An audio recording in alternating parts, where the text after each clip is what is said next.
ശിഷ്യത്വം ഒരു വിളിയാണ്, ദൈവവിളിയാണ്. അതുപോലെ തന്നെ ഒരു തിരിച്ചറിവ് കൂടിയാണ്. യേശു തൻ്റെ ശിഷ്യന്മാരെ ക്ഷണിക്കുന്ന രംഗങ്ങൾ ഓർത്തെടുക്കൂ. ചുങ്കക്കാരനായ മത്തായി, ലേവി എന്നറിയപ്പെടുന്ന മത്തായി, ഒരു ചുങ്കസ്ഥലത്ത് നിന്ന് ചുങ്കം പിരിക്കുന്നവനായിരുന്നു. യേശു അവനെ ക്ഷണിക്കുന്നു, അവൻ യേശുവിൻ്റെ പിന്നാലെ പോകുന്നുമുണ്ട്. ഈ വിളിയെ നാം എങ്ങനെയാണ് തിരിച്ചറിയുന്നത്? വേദപുസ്തകത്തിലെ രണ്ട് പ്രധാന കഥാപാത്രങ്ങളാണ് സക്കേവൂസും സമറയക്കാരിയായ സ്ത്രീയും. പൊക്കം കുറഞ്ഞ സക്കേവൂസ് സിക്കമോർ മരത്തിൽ കയറി യേശുവിനൊന്ന് കാണാൻ ഇഷ്ടപ്പെട്ടുവെന്ന് മാത്രം. ശിഷ്യത്വം സ്വീകരിക്കാനൊന്നും അവൻ സന്നദ്ധനല്ലായിരുന്നു. പക്ഷേ യേശുവിൻ്റെ വിളി കേട്ട് അവൻ താഴേക്കിറങ്ങി. അവൻ്റെ വീട്ടിൽ യേശു അന്ന് രാത്രി തങ്ങുമെന്ന് കേട്ടപ്പോൾ അവൻ പുളകിതനായി മാറി. സക്കേവൂസിൻ്റെ ജീവിതത്തിൽ നാം കാണുന്ന ഈ വഴിത്തിരിവ് ആകസ്മികമായി സംഭവിച്ചുവെന്ന് തോന്നുമെങ്കിലും സക്കേവൂസ് ഉള്ളിൻ്റെ ഉള്ളിൽ ഈ മനുഷ്യനെപ്പറ്റി കേട്ടതും കണ്ടതും പച്ചപിടിച്ച് നിൽപ്പുണ്ടായിരുന്നു. എന്നാൽ അടുത്തു പോകാൻ ഇഷ്ടമില്ല. അപ്പോഴും സക്കേവൂസ് മനസ്സിലാക്കിയൊരു കാര്യം, ഈ വലിയ മനുഷ്യൻ, ഈ ചെറിയ മനുഷ്യൻ്റെ വീട്ടിൽ വരാൻ അവൻ്റെ സന്നദ്ധതയുടെ മനസ്സ് സക്കേവൂസിൻ്റെ വിളിയായി രൂപാന്തരപ്പെടുകയാണ്. സക്കേവൂസിൻ്റെ പ്രതികരണങ്ങൾ എത്ര ആകർഷകമാണ്. അവൻ തൻ്റെ കരുത്തും കുറവുകളും തിരിച്ചറിഞ്ഞു. അവൻ പറഞ്ഞത് ഇപ്രകാരമായിരുന്നു: ഞാൻ ആരിൽ നിന്നെങ്കിലും എന്തെങ്കിലും വഞ്ചിച്ചെടുത്തിട്ടുണ്ടെങ്കിൽ 1ന് 4 ഇരട്ടിയായി മടക്കി കൊടുക്കാം.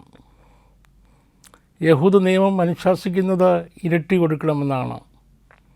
എന്നാൽ സക്കേവൂസ് അവൻ്റെ മനസ്സിലെ ധാരാളിത്വം കാരണം, ആ വികാസം കാരണം 4 ഇരട്ടി കൊടുക്കാൻ സമ്മതിക്കുകയാണ്.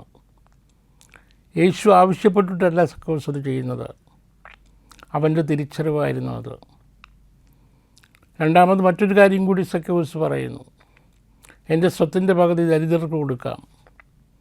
ദരിദ്രരോട് സുവിശേഷം പ്രസംഗിക്കാൻ ഇറങ്ങിയ യേശുവിൻ്റെ ദൗത്യം ഭാഗികമായെങ്കിലും സക്കേവൂസ് തിരിച്ചറിയുകയാണ്. ഈ ഭവനത്തിന് ഇന്ന് രക്ഷ കൈവന്നിരിക്കുന്നുവെന്ന് യേശു പറയുന്നിടത്ത് സക്കേവൂസിൻ്റെ വലിപ്പവും ചെറുപ്പവും നാം മനസ്സിലാക്കുന്നു. സമാനമായ മറ്റൊരു അനുഭവമാണ് സമറയക്കാരി സ്ത്രീക്ക് സംഭവിക്കുന്നത്. അവൾ വെള്ളം ആവശ്യപ്പെടുന്ന ഒരു മനുഷ്യനെ, യുവാവിനെയാണ് കണ്ടത്. എന്നാൽ സംഭാഷണമധ്യേ അവൾ തിരിച്ചറിയുന്നു ഇവൻ പ്രവാചകനാണെന്ന്. വീണ്ടും അവൾ തിരിച്ചറിയുന്നു ഇവൻ മിശിഹായാണെന്ന്. കാത്തിരുന്ന മിശിഹ, പ്രവാചകന്മാർ ഉദ്ഘോഷിച്ച മിശിഹ. അവൾ കണ്ടതും കേട്ടതും തൻ്റെ ഗ്രാമവാസികളായ ജനങ്ങളോട് പ്രസംഗിക്കാൻ തുടങ്ങി, അഥവാ പങ്കുവയ്ക്കാൻ തുടങ്ങി. അത് കേട്ട ജനങ്ങൾ യേശുവിൽ ആകർഷിതരായി. ആ സുവിശേഷ ഭാഗം അവസാനിക്കുന്നത് എത്ര മനോഹരമായിട്ടാണ്: ഇനി ഞങ്ങൾ ഇവനിൽ വിശ്വസിക്കുന്നത് നീ പറഞ്ഞതുകൊണ്ടല്ല, ഞങ്ങൾ അവനെ കണ്ടു, അവനെ കേട്ടു. നൊയിമ്പുകാലം ഈ മാനസാന്തരത്തിൻ്റെ കാലഘട്ടമാണ്. ദൈവം നമുക്ക് മാനസാന്തരത്തിന് വേണ്ടി ഒരുങ്ങാൻ കിട്ടുന്ന അവസരമാണ്. നമ്മുടെ കരുത്തുകൾ തിരിച്ചറിഞ്ഞ് പരിപോഷിപ്പിക്കാനും കുറവുകൾ മനസ്സിലാക്കി തിരുത്തി മുന്നോട്ട് പോകാനും നമുക്കാവണം.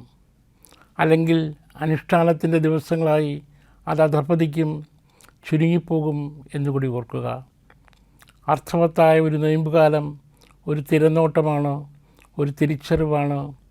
നന്മയുടെ ആവിഷ്കാരത്തിനുള്ള തയ്യാറെടുപ്പായി ഈ നൊയിമ്പുകാലം നമുക്ക് ആചരിക്കാം.